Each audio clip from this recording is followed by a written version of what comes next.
Bonsoir à tous. Que le Seigneur bénisse toutes les personnes connectées et celles-là qui vont nous rejoindre au fur et à mesure. Hum, que Dieu soit glorifié. Et nous allons aujourd'hui, par la grâce de Dieu, si le Saint-Esprit le permet, terminer les dons de puissance, prier. Et demain, nous allons entamer les dons d'inspiration par la grâce de Dieu. Si on peut les terminer aussi demain, ce serait une bonne chose. Comme ça, on aura terminé ça. Et j'aimerais peut-être que lundi soir, on fasse une spéciale prière par rapport aux dons. Hein? Vraiment que tout ce qu'on enseigne sur le don, le plus important, c'est que le don soit manifeste. Alléluia. Et la connaissance de Dieu, elle est progressive. Chaque jour, on va rajouter une couche, on va rajouter un ingrédient pour que, n'est-ce pas, nous soyons efficaces dans ce que nous faisons. Donc la connaissance de Dieu, elle est graduelle. La Bible dit connaissons et cherchons à connaître l'Éternel. Donc elle est graduelle. Hein? Ce que nous sommes en train de donner aujourd'hui, c'est peut-être la base. L'année prochaine, on va rajouter quelque chose sur peut-être le don, la connaissance que tu as pour que tu sois plus efficace, pour que le don soit encore plus évident et qu'il serve réellement à l'avancement de l'œuvre de Dieu. Parce que n'oubliez pas que les dons, ce n'est pas pour nous. Dieu nous les donne, c'est pour que nous soyons utiles pour la communauté. Amen. Donc le don de guérison que tu as, ce n'est pas pour toi. C'est pour que les gens soient guéris à travers toi. C'est parce que Dieu veut démontrer la puissance de la guérison à travers toi. Parce que Dieu veut toucher les cœurs des gens à travers toi. N'oubliez pas une chose, que les dons spirituels servent à manifester le charisme de Jésus, la puissance de Dieu, afin que les gens croient, voient les signes, les miracles, voient les œuvres qui accompagnent l'évangile. Le ministère de Jésus était caractérisé par tout ce que nous sommes en train de vous enseigner. N'oubliez pas une chose, comme j'expliquais hier, que Jésus était totalement dépendant du Saint-Esprit. Toute la puissance que Jésus manifestait émanait du Saint-Esprit. Pourquoi? Parce que Philippiens dit que Jésus, Philippiens chapitre 2 dit, ayez en vous les sentiments qui étaient en Christ, lequel existant sous la forme de Dieu, n'a pas regardé cette égalité comme une peau arrachée, mais s'est dépouillé. Donc Jésus s'est dépouillé pratiquement de toute sa divinité. Voici pourquoi, avant de commencer son ministère, il fallait, au sortir des eaux du Jourdain avec Jean-Baptiste, le Saint-Esprit est descendu. Et après les 40 jours de jeûne, dans le désert, il était revêtu de la puissance du Saint-Esprit. Et même dans le livre de Luc, chapitre 4, lorsqu'il est dans la synagogue, quand il présente son ministère, il dit « L'Esprit de Dieu sur moi, car il m'a oint ». Et je dis encore, Jésus a dit que ceux qui croiraient à lui feraient des mêmes choses, sinon des plus grandes. Pourquoi? Parce que la même source dont dépendait le charisme de Jésus, c'est la source que nous avons aussi. Elle s'appelle le Saint-Esprit. Et le Saint-Esprit qui était en Jésus, qui était en Pierre, qui était en Jean, qui était, je ne sais pas moi, à Barnabas, est le même Saint-Esprit que nous avons aujourd'hui. Et comme nous avons commencé, n'oubliez pas quelque chose de très important, ce qui est capital pour nous, l'apogée même de ce que nous sommes en train d'enseigner, de ce que nous sommes en train de relever chaque jour, c'est la communion avec le Saint-Esprit. C'est de développer cette relation, parce que c'est cette relation, n'est-ce pas, qui va nous apprendre, qui va nous rendre sensibles à la voix de Dieu. C'est cette relation qui va nous amener à mieux connaître le Saint-Esprit, à mieux le cerner et à nous laisser être utilisés par lui à une dimension très élevée. Amen. Parce que si tu as le don spirituel, il peut se manifester. Mais si tu n'as pas la communion avec le Saint-Esprit, tu seras perdant dans la durée. Alléluia. Donc, l'objectif, c'est de remettre le Saint-Esprit au centre de nos aspirations chrétiennes. Remettre le Saint-Esprit, l'intégrer dans tout ce que nous faisons. Même quand tu vas lire la Bible, quand tu la ouvres, tu dis Saint-Esprit, viens m'aider à comprendre la parole de Dieu, parce que tu es l'inspirateur de la parole de Dieu. C'est lui qui vivifie la parole. La Bible dit la lettre tue, mais c'est l'Esprit qui vivifie. Même Jésus a dit que les paroles que je vous ai dites, non, Paul a dit les paroles sont esprit et vie. Donc vous comprenez un peu que c'est important. Si ces grands hommes qui ont marqué l'histoire de la Bible, qui sont des modèles pour nous, des témoins de la manifestation de Dieu, dépendaient du Saint-Esprit, nous n'avons pas d'autre alternative que de faire comme eux. Amen. Donc c'est important pour nous. N'oublie pas ça. Avant de dormir, la dernière personne à qui tu dois t'adresser, c'est le Saint-Esprit. Quand tu te lèves le matin, rassure-toi que le premier geste que tu fais, ce n'est pas d'abord de regarder ton portable, mais c'est d'abord de dire bonjour Saint-Esprit. D'abord. C'est important. Et ça doit être une culture pour toi, à telle enseigne que même quand tu marches, ça devient un réflexe normal. C'est-à-dire quand tu as une question à poser, tu te dis Saint-Esprit, dis-moi un peu où se trouve l'arrêt du bus. Ça devient normal. Et au fur et à mesure que tu t'adresses au Saint-Esprit, au fur et à mesure que tu lui parles, tu vas aussi voir qu'il y aura une interaction. Il va te parler, il va réagir et ça va changer le cours de ta vie chrétienne. Amen. Amen. C'est important pour nous parce que si on n'a pas cette intimité, cette collaboration, cette communion ou cette communication avec le Saint-Esprit, on passera à côté de beaucoup de choses que le Seigneur nous a réservées. Amen. Amen. Ok, donc aujourd'hui, on a parlé des dons.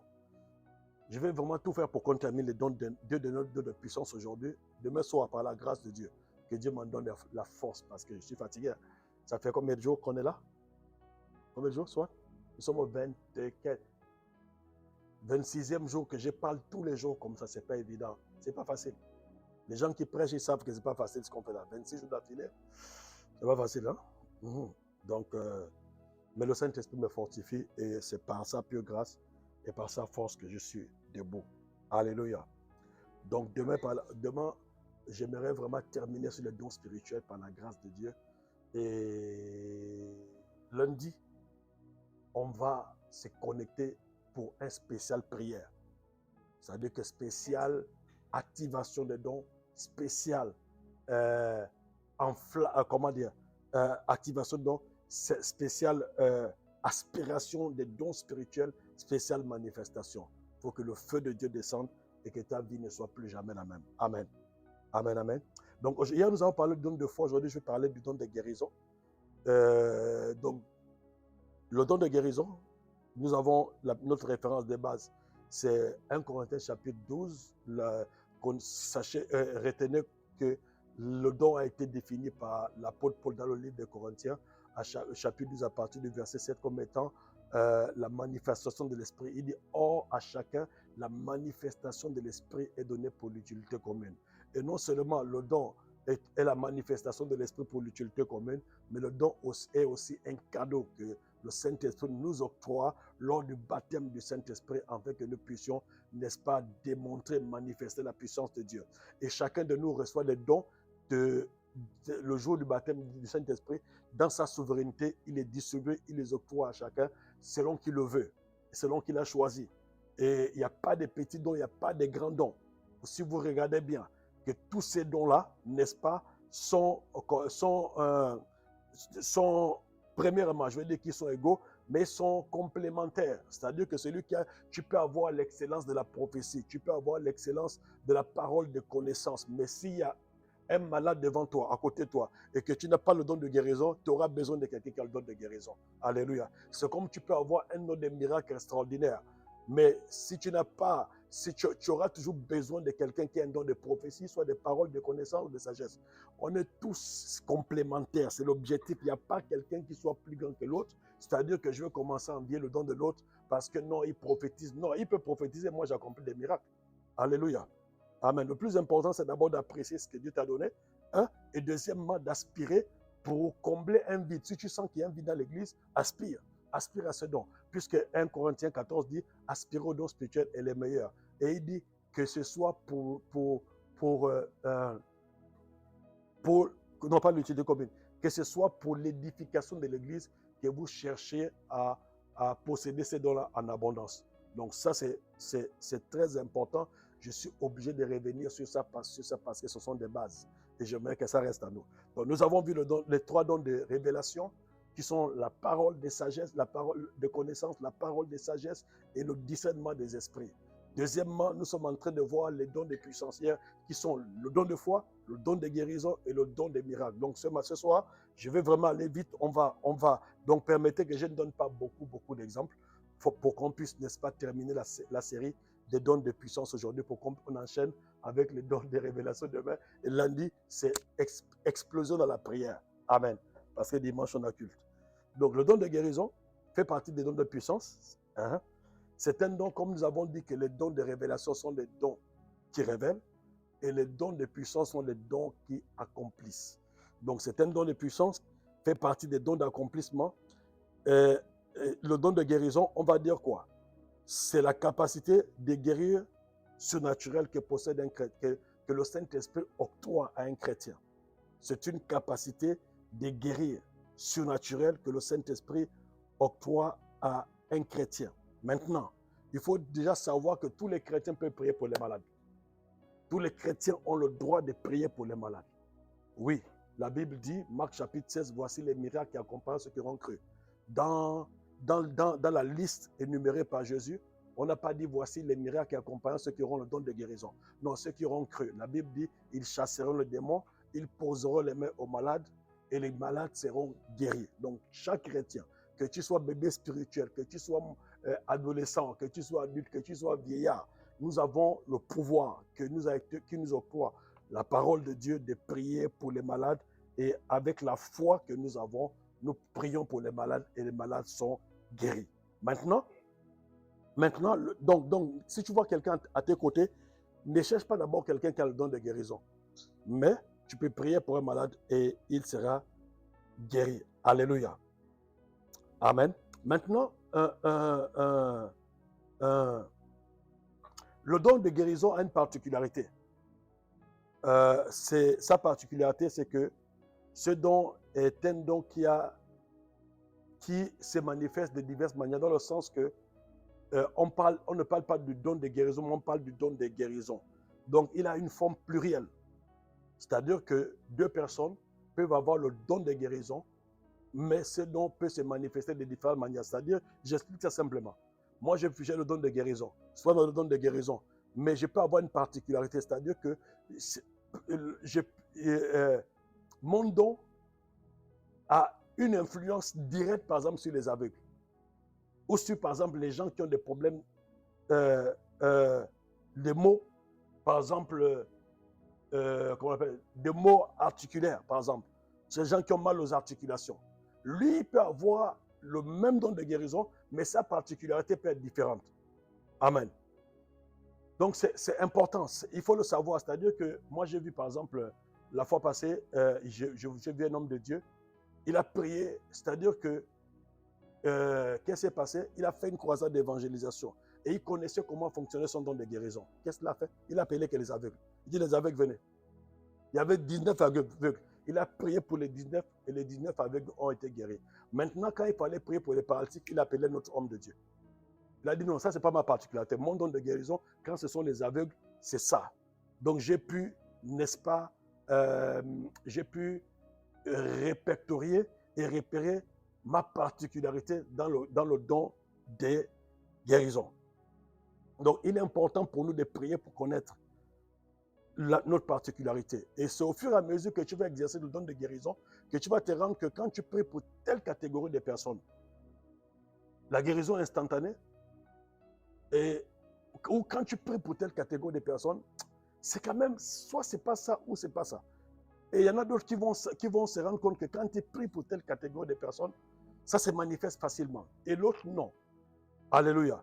Mais cela ne fait pas de toi, ne fait pas de ton don moins, par exemple, efficace ou moins glorieux que celui, par exemple, qui prie pour les aveugles, alors que toi, tu pries, par exemple, pour les gens qui ont des douleurs articulaires. Ça ne fait pas de ton don moins glorieux. Alléluia. Il reste le même don de guérison. Et l'objectif, comprenez, c'est que nous soyons utiles, selon que le Saint-Esprit nous les a octroyés. Alléluia.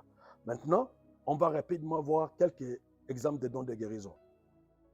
Et je vais expliquer comment on peut, sa manifestation. Nous avons par exemple Actes des Apôtres au chapitre 3. Nous connaissons l'histoire, c'est le première guérison apostolique. On parle des miracles apostoliques, mais c'est une guérison parce que quand vous lisez la fin, lorsque Pierre va devoir se justifier devant le Sanhédrin, il va dire que c'est par la foi en son nom que son nom a guéri cet homme que vous voyez. Donc c'est une guérison. Pierre et Jean étaient, n'est-ce pas, allés au temple et la Bible dit qu'ils allaient, c'était à l'heure de la prière. C'est important. Ils allaient et il y avait un aveugle là, un homme plutôt mendiant, boiteux, qu'on plaçait devant la porte pour qu'il puisse demander le monde. Et ce jour-là, Pierre et Jean, ils arrivaient, et cet homme les regardait dans l'objectif, dans le but de recevoir de l'argent, une pièce de monnaie. Et là, Pierre lui a dit, nous n'avons ni or ni argent, mais ce que nous avons, nous te le donnons. Au nom de Jésus, lève-toi et marche. Et la guérison a été instantanée. Nous avons vu comment la guérison s'est faite. Nous avons encore des exemples. Par exemple, Marc chapitre 10, Jésus appelle les disciples.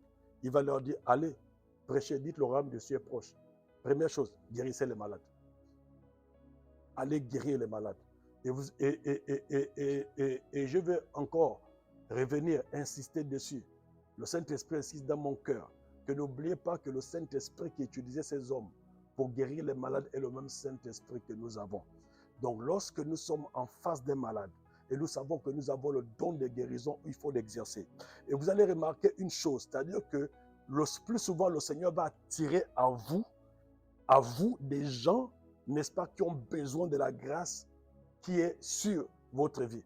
C'est-à-dire quand un homme a un don de guérison, tu verras que facilement Dieu te mettra en face avec des malades. Facilement. Même quand tu vas annoncer l'évangile, tu verras que non, quelqu'un est malade.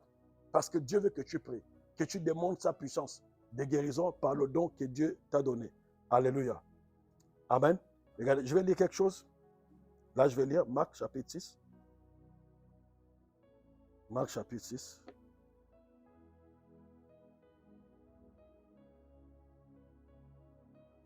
Oh, aujourd'hui, mon digital marche. Marc chapitre 6, verset 11. Marc chapitre 6, verset 11. C'est Jésus qui envoie les disciples à la mission. Et la Bible déclare que là, quand ils sont partis, ils ont chassé beaucoup de démons et ils ont guéri beaucoup de malades. À partir du verset 12, ils ont guéri, 12 à 13, ils ont guéri beaucoup de malades. Donc vous voyez que la guérison était aussi dans la ligne de mire du ministère de Jésus. Et Jésus était le guérisseur par excellence. Et n'oubliez pas, rappelez-vous que la guérison qui s'est manifestée dans le ministère de Jésus était la manifestation des dons spirituels. C'était la manifestation des dons spirituels. Donc si nous avons les mêmes dons, on peut avoir les mêmes résultats. Si nous avons les mêmes dons, nous devrons avoir les mêmes résultats. Si nous avons les mêmes dons, nous, n'est-ce pas, nous devons faire plus que Jésus parce qu'il a dit que celui qui croira en lui fera des œuvres plus grandes parce que lui, il s'en va au Père. Donc, le don de guérison, j'ai dit que Dieu va attirer à toi des malades. Si tu sais que tu as ces dons, il ne faut pas avoir peur de prier. Il faut prier, tu imposes la main. S'il ne guérit pas, il n'y a pas de problème. Tu imposes encore la main. Quelqu'un t'amène un malade, tu imposes la main, il va guérir. Et s'il ne guérit pas, il ne faut pas te décourager pour dire, mais j'ai prié pour 2 malades et pourtant j'ai le don de guérison. Rien ne s'est passé. Il va finir par guérir. Il y a un homme de Dieu qui nous a donné un exemple comme ça. Il était quelque part et il priait également pour les aveugles. Il a prié pour le premier aveugle. Et pourtant un don de guérison. Il a prié pour le premier aveugle. L'aveugle n'a pas vu. Il a prié pour le deuxième. Il n'y a rien à faire. 3e aveugle, il n'y a pas eu gain de cause. 4e aveugle, 5e, 6e, aucun de ne voyait. Mais à partir du 7e aveugle, jusqu'à peut-être au 23e aveugle, les gens ont commencé à recouvrir la vue et il est revenu encore à 0 sur les 6 premiers aveugles qui n'avaient pas vu. Il leur a imposé la main et ils ont commencé à voir. Donc le don, c'est comme ça. Plus tu l'exerces, plus il se manifeste. Le don, c'est comme par exemple de l'eau qu'on prend. Quand tu prends l'eau au repos, elle est froide. Mais lorsque tu la mets sur une plaque et tu allumes la plaque, ça va commencer au fur et à mesure. La chaleur va commencer, n'est-ce pas, à influencer l'eau. L'eau va commencer à chauffer jusqu'à ce qu'elle soit totalement en ébullition. Donc le don, c'est comme ça. Plus tu l'exerces, plus il se manifeste. Plus tu l'exerces, plus il se manifeste. C'est comme le don de prophétie. Lorsque tu as plutôt la parole de connaissance, Dieu te donne une parole de connaissance, tu ne donnes pas, tu as peur. Oh, on va dire non, est-ce que c'est même moi? Tu ne fais pas une fois. Dieu te parle encore de quelqu'un, tu ne donnes pas. Dieu te parle pour la 3e fois, tu ne parles pas. 4e fois, tu ne parles pas. Ça bloque le don. Ça refroidit le don. Et tu vas voir que hier, tu avais cette promptitude-là, tu avais cette facilité à avoir des visions, mais tellement que Dieu t'a donné des messages pour sauver les vies des gens. Dieu t'a donné des messages pour recadrer les gens. Dieu t'a donné des messages pour aider les gens, n'est-ce pas, peut-être à sortir d'une situation difficile. Mais tu te dis non, moi, personnellement, je préfère ne pas parler, je préfère ne pas dire. Si Dieu te parle, il faut parler. Si tu n'as peur de parler, il faut venir me dire que, ah papa, j'étais là, Dieu m'a parlé de telle personne et tout, il m'a dit ça, ça, ça. Parce que le message que Dieu te donne peut être très, très, très, très important pour la destinée de quelqu'un. Il suffit que tu ne le dises pas, ça peut retarder la vie de quelqu'un. Alors, donc c'est ça le don. Il faut l'exercer. N'aie pas peur de te tromper. Il n'y a que Jésus qui ne s'est pas trompé sur la terre des vivants. N'aie pas peur. C'est Dieu qui agit. C'est le Saint-Esprit qui agit. Fais ce que Dieu te dira. Et puis les guérisons, vous savez, il y a des guérisons qui sont instantanées, mais des guérisons qui sont progressives. Tu peux prier pour quelqu'un, et oui, il y a des guérisons qui sont progressives. C'est comme l'aveugle de Bethesda, de Bethsaïda. Qu'est-ce qui s'est passé? Jésus a prié pour lui. Il lui a mis de la boue. Il a dit, va te laver, plutôt au réservoir de Siloé plutôt. Et c'est lorsqu'il est allé se laver qu'il a vu. Mais Jésus avait déjà prié. Donc il y a des guérisons qui sont instantanées. Il y a des guérisons qui sont progressives. Moi, j'ai prié pour un monsieur. Dieu m'avait dit, prie pour le monsieur, il va guérir. J'ai dit, monsieur, tu vas être guéri. Je croyais que la guérison allait être instantanée. J'ai prié pour lui. Il n'a pas été guéri sur place. Mon cœur était triste. J'ai dit, Seigneur, pourtant tu m'as dit qu'il va être guéri. Et moi, j'ai déclaré qu'il va être guéri. Mais le lendemain, le monsieur est revenu à l'église, il était guéri. Donc Dieu a opéré le miracle la nuit, pendant la nuit. Alors qu'il dormait, il a senti une chaleur embraser sa vie comme ça, envahir sa vie autant pour moi. Et qu'est-ce qui s'est passé? Il s'est réveillé, il était totalement guéri et restauré. Alléluia. Amen. Oui. Voilà. Et laissez-moi vous rappeler encore que la guérison, elle est divine. Parce que Jésus a, à la croix, payé le prix pour que les gens soient guéris. Et non seulement nous avons, par les maîtres de Jésus, accès à la guérison, mais le don de guérison nous donne encore cette possibilité-là. Là où les médecins échouaient, on ne doit pas échouer. Quelqu'un dit Amen. Quand tu as un don de guérison, si le médecin échoue, tu ne dois pas échouer. Parce que les médecins ne guérissent personne. Et ils soignent et ils soulagent. Mais c'est Dieu qui guérit. Alléluia. Et Dieu nous a donné cette capacité, n'est-ce pas, de prier pour les gens et qu'ils guérissent. Et comment il se manifeste? Il se manifeste de 4 manières. Premièrement, par la déclaration de la parole. Quelqu'un peut être là. Quand tu donnes des guérisons, tu vois, tu déclares. Je déclare au nom de Jésus que si quelqu'un est malade, il reçoit la guérison. Bam, il va recevoir la guérison. Oui, tu déclares. Deuxièmement, il se manifeste par l'imposition des mains. Donc il y a des malades, tu les appelles, tu leur imposes les mains. Tu leur imposes les mains. Il ne faut pas avoir peur. Tu leur imposes les mains. Quand tu sais que tu as le don va travailler. Troisièmement, il se manifeste aussi par l'onction d'huile. Si quelqu'un est malade, qu'il aille voir les anciens prieront pour lui en l'oignon d'huile au nom du Seigneur. Et même là, là tu vas me dire, mais pasteur, là on parle des anciens, mais je vais te montrer qu'il y a aussi, Jésus a envoyé ses disciples pour aller prier pour les malades. Je suis dans Marc 6, verset 12. La Bible dit, ils partirent et ils prêchaient la repentance. Ils chassaient beaucoup de démons et ils oignaient d'huile beaucoup de malades et les guérissaient. Donc, tu peux oindre quelqu'un malade, le don peut aussi se manifester par l'onction d'huile. Amen. Et la quatrième manière de la manifestation du don de guérison, c'est la parole de foi. C'est la prière de la foi.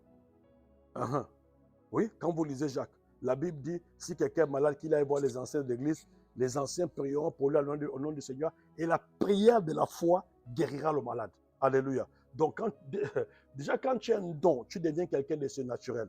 Quand tu as un don, quand le don est en manifestation, c'est comme si, quand tu es là comme ça, c'est comme quand tu vois un malade, soit ça t'attriste, soit ça te donne une certaine colère. Tu te dis non, les gens ne doivent pas être malades comme ça. Nous sommes des enfants de Dieu. Tu as une saine colère qui monte en toi. Tu dis c'est pas possible. Quand tu vois un malade, tu as toujours envie de prier pour lui. Quand tu vois un malade, tu as toujours la compassion. Tu es compatissant. Tu te dis non, comment les gens peuvent souffrir comme ça? Comment il faut qu'on prie pour eux? Tu commences à intercéder même dans le cœur. Comprends que là, c'est le don de guérison qui est en train de travailler. C'est un appel que Dieu te lance pour dire prie pour lui, impose la main, oindre, déclare une parole et le don va se manifester. Alléluia. Oui, oui, oui. Nous avons besoin de ce don, surtout ceux qui travaillent dans les milieux hospitaliers là. On a besoin de ça. Comme ça, quand les médecins ne peuvent pas, nous on vient, on impose les mains et puis les gens sont guéris et ils viennent à l'église. Hein. Ils sont sauvés. Alléluia. Donc c'est important, il faut prier. Et les dons sont accessibles à tout le monde. C'est important. Ne laisse pas le don s'éteindre. Ne laisse pas le don. Non. Laisse pas le don. Je connais un homme de Dieu dans mon pays, le Gabon. Non, Dieu le visitait, mais d'une manière extraordinaire. Ce monsieur-là, aucun malade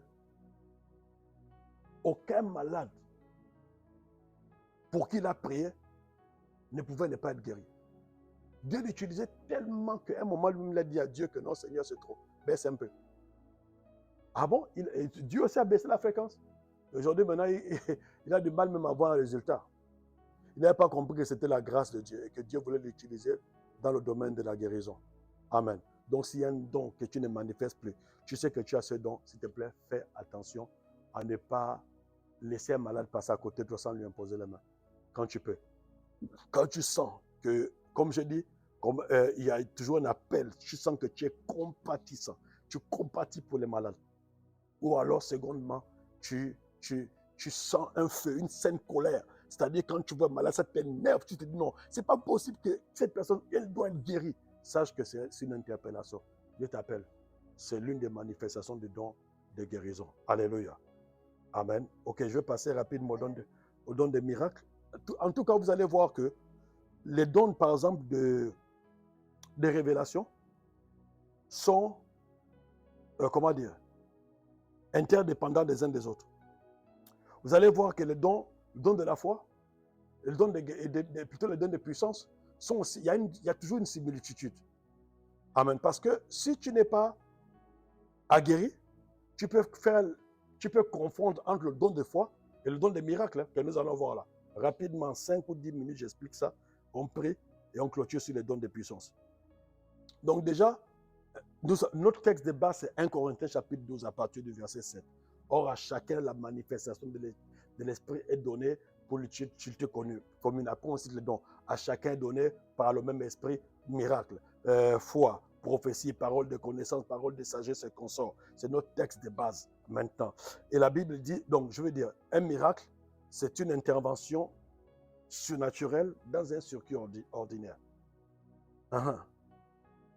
Sinon, c'est l'accomplissement d'un acte surnaturel par la puissance du Saint-Esprit. Un miracle, c'est un événement surnaturel qui dépasse notre entendement. Moi, je ne sais pas comment se fait un miracle. Mais ce que je sais, c'est que l'un des éléments qui produit les miracles, c'est le don d'opérer des miracles. Alléluia. Maintenant, il faut faire une différence, une distinction. Une guérison n'est pas forcément un miracle. Même, non, je veux dire que une guérison n'est pas forcément un miracle. Parce que quelqu'un peut opérer par le don de guérison. Par le don de guérison et guérir quelqu'un. Et celui qui a le don de miracle peut aussi opérer par le don des miracles et guérir quelqu'un. Alléluia. Donc je disais que déjà qu'une guérison, non. Une guérison, non, voilà. La guérison dépend du don de guérison. Mais celui qui a le don des miracles peut aussi, n'est-ce pas, guérir, prier pour la guérison de quelqu'un. Mais par contre, celui qui a le don de guérison ne peut pas opérer des miracles. Je ne sais pas si vous comprenez. C'est-à-dire que celui qui a le don, il y a ce qu'on appelle des guérisons miraculeuses. C'est-à-dire que ça requiert d'un miracle pour que la personne soit guérie. Maintenant, celui qui a le don de guérison, de guérison n'opère pas de miracles. Mais celui qui a le don des miracles peut opérer des guérisons miraculeuses par le don des miracles qu'il a. Alléluia. Est-ce que vous me comprenez un peu là? Ok, écoutez-moi. Tout autant que nous sommes, les miracles font partie intégrante de l'évangile. Les miracles, c'est notre ADN. Le miracle faisait partie du ministère de Jésus-Christ de Nazareth. Et je reviens encore sur ce que je disais. Les miracles que Jésus accomplissait dans son ministère était la manifestation du don des miracles. Donc, c'est le Saint-Esprit qui le lui a octroyé, travaillé par la puissance du Saint-Esprit. Ok. Donc, si la vie et le ministère de Jésus-Christ étaient caractérisés par des miracles, nous aussi, notre vie et nos ministères, en temps normal, doivent être caractérisés par des miracles. Alléluia. Maintenant, on va voir 2, 3 exemples des miracles. Et après, on va prier. Je prends l'exemple d'un miracle. Vous allez voir que il peut avoir une guérison miraculeuse, mais une guérison n'est pas aussi forcément un miracle. Ok. Prenons l'exemple d'un miracle qui est hors guérison. Les noces de Cana, par exemple. L'eau changée en vin. C'est-à-dire que vous connaissez l'histoire dans Jean chapitre 2. Il y avait des noces à Cana, en Galilée, et Jésus était invité avec ses disciples. Et là, la Bible déclare que à un certain moment de la fête, il n'y avait plus de vin. Et ils sont venus voir Jésus pour Marie est venue leur dire qu'ils n'ont plus de vin. Et Jésus lui a dit, femme, qu'y a-t-il entre toi et moi? Mon nom n'est pas encore arrivé. Et Marie va lui dire, faites ce qu'il vous demandera de faire. Et il y a la Bible qui avait 6 jarres de pierre dans lesquels, n'est-ce pas, on mettait de l'eau pour la purification. Quand on parle de purification, là, c'est l'eau avec laquelle on se lavait les mains. Oui, l'eau avec laquelle on se lavait les mains. Et je crois peut-être les pieds en même temps. Ça dépend. Maintenant, Jésus va dire, remplissez ces vases d'eau. Ils ont rempli d'eau seulement. Et Jésus a dit, allez maintenant prendre et donnez à l'adorateur du repas. Au donateur du repas. Et quand il lui goûtait, il dit, ah, mais c'est pas possible. Comment à cette heure de la nuit, on peut avoir un tel vin? Parce que la logique voudrait qu'au début, lorsqu'on sert à boire, on sert du bon vin. Et au fur et à mesure que la soirée va vers sa fin, on sert du vin moins bon parce qu'on estime que les gens soit sont déjà un peu ivres, soit sont déjà un peu, ont déjà quand même assez bu et ont pu apprécier le premier vin. Donc maintenant, vers cette heure de la nuit là, c'est plus évident que les gens aient encore cette facilité d'apprécier le vin à sa juste valeur. Mais quand l'ordonnateur du repas a goûté, la Bible dit que, oh, il a dit, waouh, mais c'est comme le vin. C'est comme le premier vin. Il était même meilleur que le premier vin. Il dit, mais attendez. Et il était étonné. Il oubliait de parler. Il dit, tout homme sert d'abord du bon vin. Et à fur et à mesure, le moins vin. Mais vous avez gardé le bon vin jusqu'à cette heure-ci. Et la Bible dit, ce fut à Galilée le premier miracle que Jésus a fait. Amen. Vous voyez que là, on parle des miracles, on parle d'un acte étonnant, on parle d'un acte surnaturel, mais on ne parle pas de guérison. Alléluia. Donc, le miracle n'est pas seulement un acte de guérison. Deuxièmement, on peut encore parler dans Jean chapitre 6, on parle de la multiplication des pains. C'est un miracle.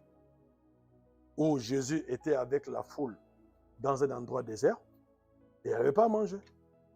Et les disciples ont dit, mais renvoie la foule pour qu'ils aillent manger. Jésus leur dit, mais donnez-leur vous-même à manger.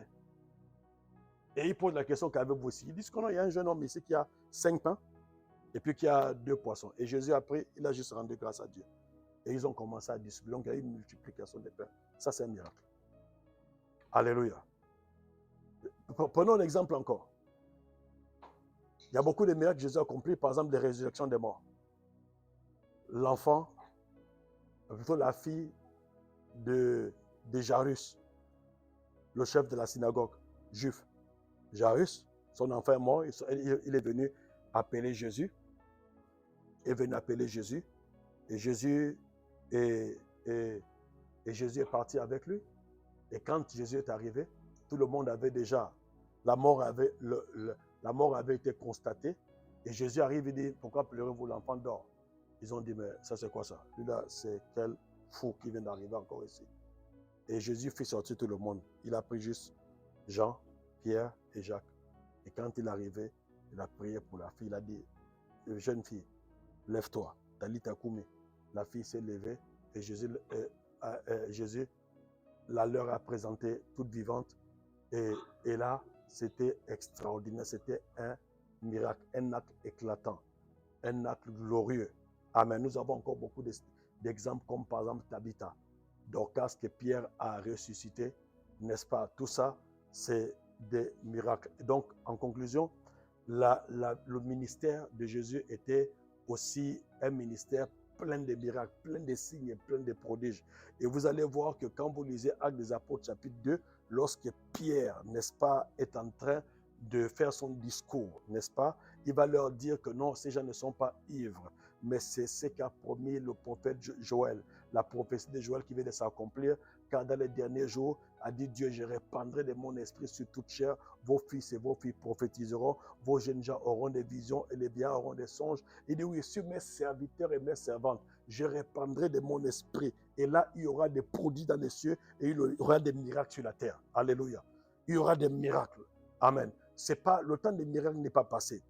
Nous pouvons encore aspirer à ce don des miracles, afin que nous voyons des actes éclatants. C'est-à-dire que là où s'arrête l'intelligence de l'homme, nous voyons la manifestation de la puissance de Dieu. Là où les hommes disent que c'est plus possible, quelqu'un qui est condamné, c'est une situation qui requiert, c'est-à-dire que c'est condamné, mais le miracle de Dieu intervient.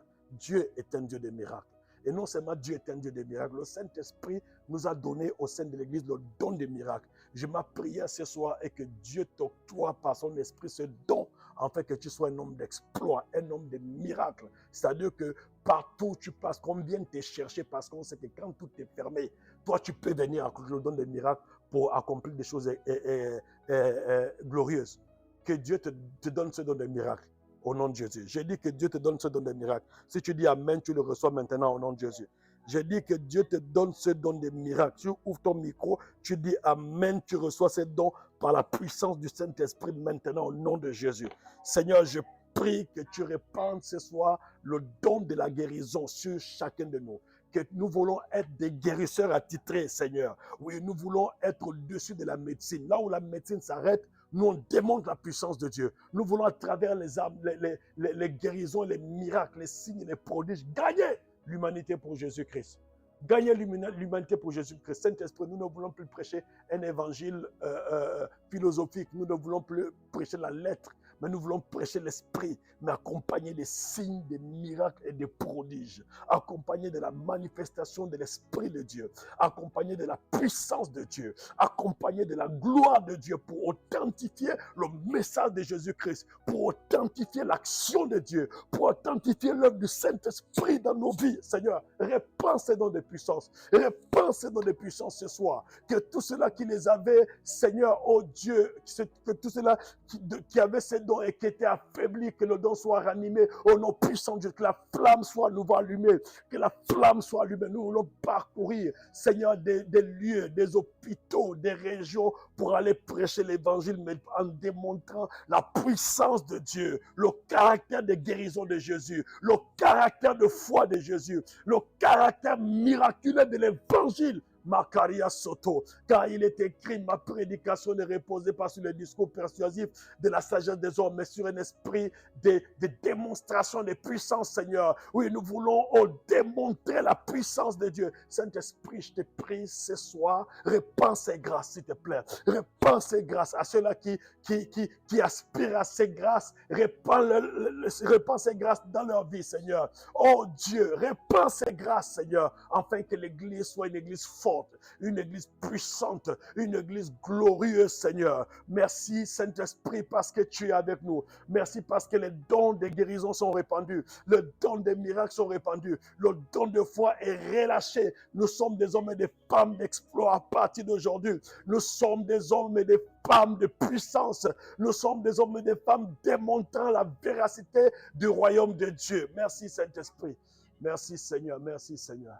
Merci, Seigneur. Merci, Seigneur. Merci, Seigneur. Merci, Seigneur. Merci, Seigneur. Merci, Seigneur. Merci, Seigneur. Merci, Seigneur.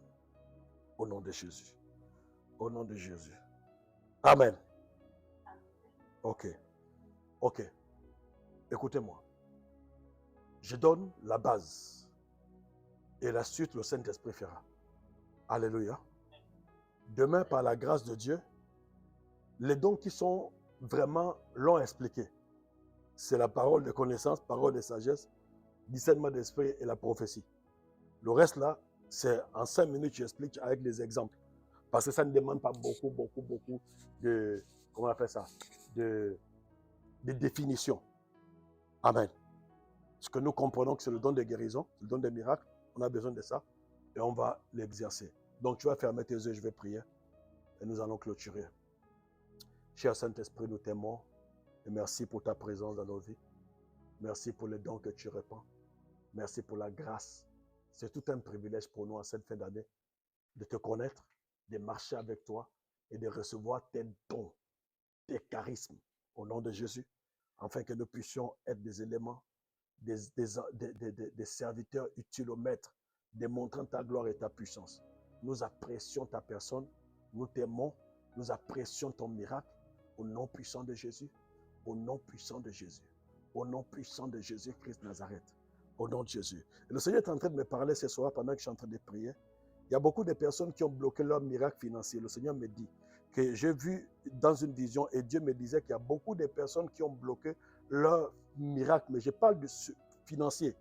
Je ne parle pas de la guérison. Je ne parle pas de la multiplication des paix. Mais je parle du miracle financier par rapport, pourquoi? Parce qu'ils n'ont pas été spontanés dans ce que Dieu leur avait demandé de faire. Ils n'ont pas été spontanés. Ils ont eu beaucoup de calculs. Et laisse-moi te dire une chose, que toutes les fois que Dieu veut te bénir, le diable va vouloir te visiter en avance. Fais beaucoup attention parce que tu peux bloquer une saison comme ça. Alléluia. Alléluia. Alléluia. Je te dis, ne te diminue pas. Amen. Donc, que Dieu nous bénisse. Et rendez-vous demain. Écoutez-moi, dimanche, nous serons au culte à partir de 10h, comme d'habitude. Mais là, nous serons au 410. Toutes les informations, le code d'ascenseur vous seront donnés par la communication. Dimanche, nous serons notre culte inaugural dans la nouvelle salle. Demain, nous serons là pour ranger, commencer les travaux. Je vais dire commencer parce que ce n'est pas en un jour qu'on va le terminer. Si tu n'as pas encore été là depuis la semaine passée, viens poser ta pierre à l'édifice. Ce que tu fais, ce n'est pas pour moi. Parce que comme je vous ai dit, je n'ai pas d'église. Ce qu'on fait, c'est pour le Seigneur. Alléluia. Viens travailler pour le Seigneur. C'est important. Investis ta force. Même 1 heure de ton temps. Viens. Il y a des gens qui sont passés ici, qui sont rentrés tard. Viens le faire. Et Dieu te bénira aussi. Alléluia. Donc, et dimanche, ne viens pas seul. Invite quelqu'un et le Seigneur sera glorifié. Que Dieu nous bénisse. Et à demain. Shalom.